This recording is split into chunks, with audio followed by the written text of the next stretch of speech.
के इंसाफ के मुंतज़िर हैं कि इस शख्स को इबरतदार सजा दी जाए। सिर्फ लाहौर जाना हुआ, लाहौर में दरिंदा सिफ्त नौजवानों ने उसे कुचल दिया।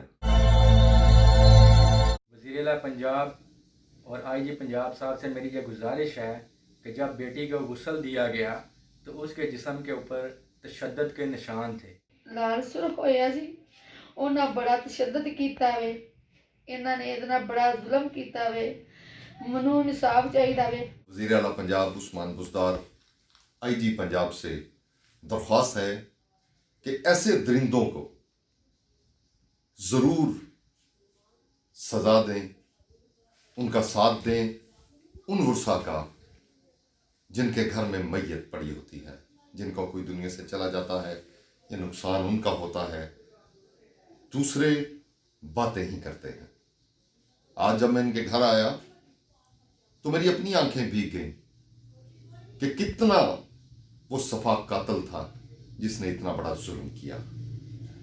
मेरी मुराद उसी फातिमा बच्ची की है जिसकी एज 20 साल थी और वो बताया जाता है कि बहुत लायक थी, पढ़ाती भी थी, अपना खर्चा भी उठाती थी, घर वाले भी उसकी सपोर्ट करते थे। सिर्फ लाहौर जाना हुआ, उसके पास 1 लाख कुछ रुपए थे। लोग पीछे लगे, क्या मामला हुआ, लोगों ने क्या क्या छापा, मुझे उससे कोई गर्ज नहीं। मैं तो बात करूंगा उनके भाई से। आइए उनके भाई से पूछते हैं कि असल में वाकया हुआ क्या और क्या यही मुजरम है या कोई और। जी नाजरीन, बात करेंगे मरियम फातिमा के भाई से। जी अस्सलाम वालेकुम। वालेकुम सलाम। ब्रदर, असल में वाकया हुआ क्या? ये बहुत से इल्ज़ामात लगाए जा रहे हैं, जब वो बच्ची दुनिया से जा चुकी तो बहुत से इल्ज़ामात थे। आप क्या कहना चाहते हैं कि असल हक़ाइक़ क्या है? क्या यही मुजरम है? असल हक़ाइक़ यही है कि वो इधर से डिग्री लेने गई है लाहौर में, घर से पैसे लेके गई है, और जब वो इधर से गई है तो उसके बाद रात को 5-7 बजे के बाद उसका फ़ोन स्विच ऑफ हो गया। तो उसके बाद पता नहीं क्या हुआ उसके साथ, क्या नहीं हुआ। नेक्स्ट डे उसकी डेड बॉडी मिली है। एक नंबर से कॉल आई है, उन्होंने बोला कि ऐसा ऐसा जो है ना, आपकी बेटी की बहुत सख्त तबीयत ख़राब है, तो आप जल्द से जल्द हॉस्पिटल पहुँचें। जब मेरी वालदा इधर से निकली हैं छोटी सिस्टर को लेके, तो उधर जब पहुँची हैं जना हॉस्पिटल में लाहौर में, तो उधर उनको सरदखाने में लेके गए। कहते हैं एक थोड़ी देर पहले बॉडी आई थी 12-1 बजे के करीब, तो वो सरदखाने में है। जब वो सरदखाने में उन्होंने देखा जाके, तो उससे पहले मेरे मामू और उनका जो बेटा वो पहुंच चुके हुए थे, बॉडी शनाख्त कर लिया उन्होंने। आपको कॉल कितने बजे आई थी? कॉल हमें आई थी तकरीबन 5 बजे का टाइम था, तकरीबन 5 बजे का टाइम। हॉस्पिटल वाले क्या कहते हैं? हॉस्पिटल वाले कहते हैं कि 1 बजे के करीब, 12:30-1 बजे के करीब बॉडी की डेथ हो चुकी हुई थी, और वो जो बॉडी बंदा लेके आया उधर, वो पहले से ही डेथ हो गई हुई थी, और वो छोड़ के उधर से वो भाग गया। कितने पैसे थे उसके पास? उसके पास तकरीबन 1,20,000 रुपये थे। 1,20,000 जी। और तो उसके पास अपना मोबाइल था, और वो क्या नाम है उसका, साथ में उसके डिग्री एक फ़ाइल थी जिसके अंदर उसके पेपर वगैरह थे। ठीक है। तो बताया जाता है कि जो है बहुत लायक थी फातिमा। जी माशाल्लाह, उसने MSc की हुई थी, ठीक है। अगर उसने इधर पहले उसने पंजाब कॉलेज से FSc की है, फिर गुजरात यूनिवर्सिटी से उसने BSc की है, फिर उसने लाहौर GC यूनिवर्सिटी से MSc की है, ठीक है। और जो इतना बच्चा काबिल हो, वो आप क्या सोच सकते हैं इस तरह का कोई काम करेगा। उसको घर में से हर चीज़ की छूट मिली हुई है। हमने उसको बोला हुआ है, अपनी सिस्टर को बोला हुआ है कि जहाँ आपका दिल है, जहाँ पे आपने अगर शादी करनी है तो घर में बताओ, हम आपका साथ देंगे। जिस बच्चे को इस तरह का बताया गया हो, वो बच्चा क्या बाहर में ऐसा काम करेगा? और अगर ऐसा काम हुआ है तो उसने अपनी वालदा को बताने की बजाय, क्या नाम है उसको, बाहर के बंदे को बताया। पहले नंबर पे तो वालदा होती है, घर के दूसरे होते हैं, चलो गाली गलोच जो भी कुछ करते हैं। वालदा ने अगर वो कह रहा है, वो लड़का वो बकवास कर रहा है कि वालदा इसकी वालदा हमें जानती थी, हमारे इनके साथ 5 साल से फैमिली रिलेशन है, वो साबित करके एक छोटा सा भी ज़रा भी साबित करके दे कौन सा हमारा 5 साल के साथ उसका तल्लक था, हमारा उसके साथ कौन सा फैमिली रिलेशन है 5 साल से। और अगर एक लड़की ऐसा काम करती है तो वालदा उसके साथ खुद जाती है, हालांकि यहाँ किसी गैर बंदे को भेज दिया कि जाओ तुम इसके साथ जाओ वॉशिंग कराने।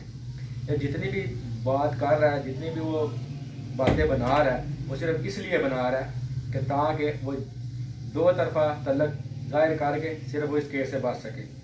बाकी इसके अलावा उसके और बचने के बस और कोई तासरात नहीं, सिर्फ उसको ये जो भी ज़ुबान बोल रहा है ये वकील की बताई हुई ज़ुबान बोल रहा है, क्योंकि इसके अलावा तो और कोई। तो अभी वो दोनों मुजरिम गिरफ्तार हैं। अभी एक मुजरम गिरफ्तार है, दूसरा मुजरम जो है वो उसने अबूरी ज़मानत कराई हुई है। मेरी इंस्पेक्टर से बात हुई थी तो वो कह रहे थे कि 10 तारीख को उसने पेश होना उधर अदालत में। लेकिन इस केस के आए दिन कभी कोई रंग डाला जा रहा है, कभी कोई वो कह रहा है कि मैंने 35,000 दिया उधर एबॉर्शन का, और डॉक्टर बोल रहे हैं हम 7,000 दिया। वो डॉक्टर भी जाली डॉक्टर हैं जिनके पास डिग्री भी नहीं है। पता नहीं इनके साथ इन्होंने क्या गेम किया। अब अभी पहले नंबर पे ये देखें, पता नहीं डॉक्टर को बहरहाल कत्ल तो हुआ, और इन्होंने उसको किडनैप किया। उसके साथ ये पूरा गैंग है जो 2-3 बंदे थे, और उसके साथ ज़बरदस्ती की है। जब उसकी हालत ख़राब हो गई है तो इसको ये हॉस्पिटल लेके गए हैं, तो तब जाके उधर इसके साथ ट्रीटमेंट उसका किया, तो उसको एबॉर्शन का रंग दिया गया कि इसको एबॉर्शन कराया है, ठीक है। और बाद में जब उसकी ब्लीडिंग नहीं रुकी, वो डॉक्टर नकारा थे, ठीक है, और उनको किसी चीज़ का इल्म नहीं था कि क्या क्या नहीं, तो वो उस वजह से वो एबॉर्शन का उसको रंग दे रहे हैं कि ऐसा किया वैसा किया। और वो डॉक्टर कह रहे हैं 7,000, ये कह रहा है 35,000 दिया। इनके खुद आपस के बयान नहीं मिल रहे, तो हम कैसे यकीन करें। फातिमा का बताया जा रहा है जी, उनके भाई बता रहे हैं कि वो जो मुलज़म गिरफ्तार हुआ है वो एक अबूरी ज़मानत पर है। वो बता रहे हैं कि वो सिर्फ पढ़ी लिखी ज़ुबान बोल रहे हैं, हक़ाइक़ कुछ और हैं।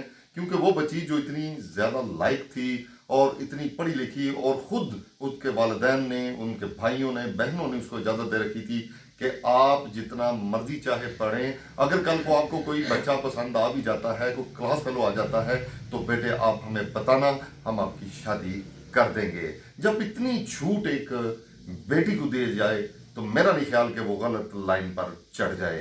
ये सफाक दरिंदे बचने के लिए सारा ड्रामा कर रहे हैं। मेरी आईजी पंजाब, वज़ीर आला पंजाब, मेरी गुजारिश वज़ीर आला पंजाब और आईजी पंजाब से है कि आप इस पर भरपूर एक्शन लें और इन्हें कैफरे किरदार तक पहुँचाएँ। मैं इनसे एक और सवाल करूँगा कि जब वो लाहौर गई तो घर से कितने बजे निकली, कौन छोड़ने गया था? लाहौर इधर से गई है वो कॉलेज जी, इधर हमारे गुजरात में एस कॉलेज है जी जी, उधर वो लेक्चरार थी लास्ट 2 मंथ से। उधर से उसने छुट्टी की है और उधर से वो 2 बजे निकली है, ठीक है, और उधर से वो गई है लाहौर। और ये बता रहे हैं कि वो 2 बजे शोर कोट थी, 2 बजे शोर कोट थी। ये सब ड्रामा कर रहे हैं सिर्फ इस चीज़ से बचने के लिए। हालांकि उसकी माँ की हमें कॉल भी आई है, और उसकी जो मेरे नंबर पे, जो मेरी सिस्टर के नंबर पे कॉल आई है, वो सिस्टर का नंबर घर के अलावा किसी बंदे के पास नहीं है। और उसकी माँ के पास कैसे गया, वो जो मेरी सिस्टर का मोबाइल है वो भी उनके पास है, उसी मोबाइल से उन्होंने नंबर निकाला, ठीक है। और वो कह रहे हैं कि 5 साल से तलक है, ये वो 5 साल से तलक, वो साबित तो करके दिखाए ना। हम उनको जानते नहीं है, पहचानते नहीं है, किस तरह वो बोल रहा है कि 5 साल। सिर्फ मैंने आपको ये बताया ना कि सिर्फ वो बचने के लिए ये सारा ड्रामा कर रहा है। वज़ीर आला पंजाब और आईजी पंजाब साहब से मेरी ये गुजारिश है कि जब बेटी को गुस्ल दिया गया तो उसके जिस्म के ऊपर तशद्दुद के निशान थे। अगर बाहमी रजामंदी हो तो तशद्दुद के निशान कैसे आ गए? उसके सर के पीछे से ब्लड निकल रहा था, उसकी बैक में नाखूनों के निशान थे, और उसके इधर गर्दन पे भी निशान थे, और उसका एक कान जो है वो स्वेल होया हुआ था। तो ये कहाँ से आ गया? ये जो दरिंदे ये बात बोल रहे हैं कि बाहमी रजामंदी, ये सब झूठ है। खुदारा इस बात पे गौर करें और इसकी शफाफ तरीक़ा से इसकी तहकीक की जाए, और हमें इंसाफ चाहिए। हम आपके इंसाफ के मुंतज़िर हैं, और जल्द से जल्द इन बंदों को कैफरे किरदार तक पहुँचाया जाए, ताकि कल को किसी की माँ, बहन, बेटी इस जैसे बंदों से बच सके। मेरी इल्तिजा है इमरान साहब अगे, आईजी अगे इल्तिजा है कि इस शख्स को इबरतदार सजा दी जाए। यही मेरी बच्ची का कातल है, इन्हें मेरी बच्ची ने बड़ा तशद्दद किया है, इनू लाशा पईयां सन, ਇਹਦੀ ਤੋਣ ਦੇ ਪਿੱਛੋਂ ਖੂਨ ਹੀ ਨਹੀਂ ਸੀ ਰੁਕਦਾ, ਇਹਦਾ ਕੰਨ ਲਾਲ ਸੁਰਖ ਹੋਇਆ ਸੀ। ਉਹਨਾਂ ਬੜਾ ਤਸ਼ੱਦਦ ਕੀਤਾ ਵੇ, ਇਹਨਾਂ ਨੇ ਇਹਦੇ ਨਾਲ ਬੜਾ ਜ਼ੁਲਮ ਕੀਤਾ ਵੇ। ਮੈਨੂੰ ਇਨਸਾਫ ਚਾਹੀਦਾ ਵੇ, ਮੈਨੂੰ ਖੂਨ ਦੇ ਬਦਲੇ ਖੂਨ ਚਾਹੀਦਾ ਵੇ। सब्सक्राइब कीजिए, बेल आइकॉन पर क्लिक कीजिए ताकि आप रह सकें हमारी खबरों से आगाह।